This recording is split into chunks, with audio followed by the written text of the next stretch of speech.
صحیح بخاری میں حضرت جریج کا ذکر فرمایا، جریج نفل پڑھ رہے تھے، ماں نے آواز دی، وہ آ نہیں سکے، نماز میں تھے، ماں ناراض ہو گئی، اس نے ہاتھ اٹھا کے کہا اللہ یہ اتنی دیر تک مرے نہ جب تک کسی بری عورت کا منہ نہ دیکھ لے۔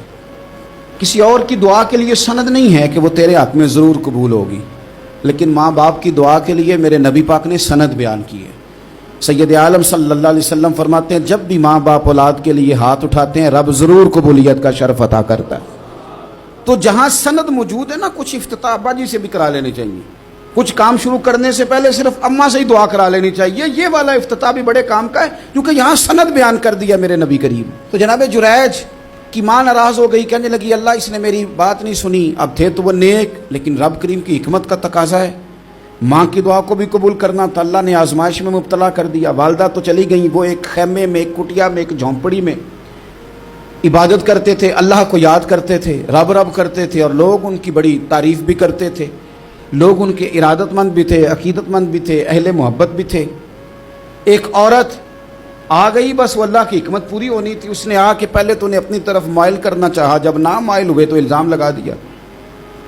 یہ ہمارے دور کا تقاضا ہے، لوگ پہلے آپ کو اپنے حق میں قائل کرتے ہیں، اپنی فرما برداری میں لانا چاہتے ہیں، اگر آپ نہیں آتے تو پھر وہ آپ کو مجرم قرار دے دیتے ہیں، یا میرے ساتھ چل ورنہ پھر میں تیرے خلاف پراپیگنڈا کروں گا، دو ہی باتیں۔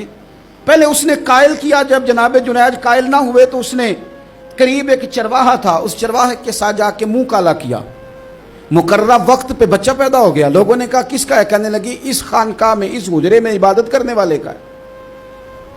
اگر کسی دیندار پر ذرا سا بھی الزام لگ جائے تو آپ یقین کریں کہ بڑے بڑے خوفناک لوگ بھی نیک ہو جاتے ہیں، جن کا اپنا سارا ماضی کالا سیاہ ہو وہ بھی اجالوں کے راہبر بن جاتے ہیں، جن کی اپنی زبانیں ساری زندگی آلودہ رہی ہوں وہ بھی بڑے بڑے اعلیٰ سچ بولنے لگتے ہیں۔ اعلیٰ کچے میرے مکان کی دیوار کیا گری، لوگوں نے تو میرے صحن میں رستے ہی بنا لیے۔ بڑے لوگ آ جاتے ہیں، پھر بڑا کچھ کرتے ہیں اور بڑے بڑے خوفناک جملے کستے ہیں، بس کو نقطہ جو ہاتھ آ گیا، ایسا جیسے گرنے کا انتظار کر رہے تھے۔ اب جناب لوگ اٹھے، احتجاج شروع ہو گیا، شور پڑ گیا، یہ بابا بڑا نیک بنتا تھا، نفل پڑھتا تھا، عبادتیں کرتا تھا، دیکھو اس کا حال کیا ہے کہ اس نے ناجائز بچہ پیدا کیا۔ بغیر تحقیق کے میں کہہ چکا ہوں کہ الجھے الجھے بکھرے بکھرے روز و شب دیکھے گا کون، لوگ تیرا جرم دیکھیں گے سبب دیکھے گا کون، لوگ تیرا جرم دیکھیں گے سبب کوئی غور نہیں کرتا کہ وجہ کیا تھی۔ او بھائی کچھ تو مجبوریاں رہی ہوں گی، یوں ہی کوئی بے وفا نہیں ہوتا۔ الزام لگا دیا، شور ہوا، احتجاج ہوا، دنیا اکٹھی ہوئی، ان کا انہوں نے اجرا گرا دیا، مارا بھی، پیٹا بھی، ایک نیک آدمی کو بدنام بھی کیا، برا بھلا بھی کہا، گالیاں بھی دیں، جو کر سکتے تھے کیا۔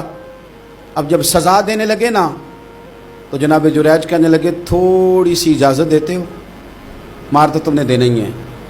کہا جناب ٹھیک ہے دیتے ہیں۔ انہوں نے کہا صرف 2 نفل پڑھنے ہیں۔ اب وہ نفل پڑھ رہے تھے تو لوگ اس وقت بھی کہہ رہے تھے فراڈ ہی کر رہا ہے، دھوکہ ہی دے رہا ہے، چونکہ ذہن بن گیا نا، بدگمانی آ گئی۔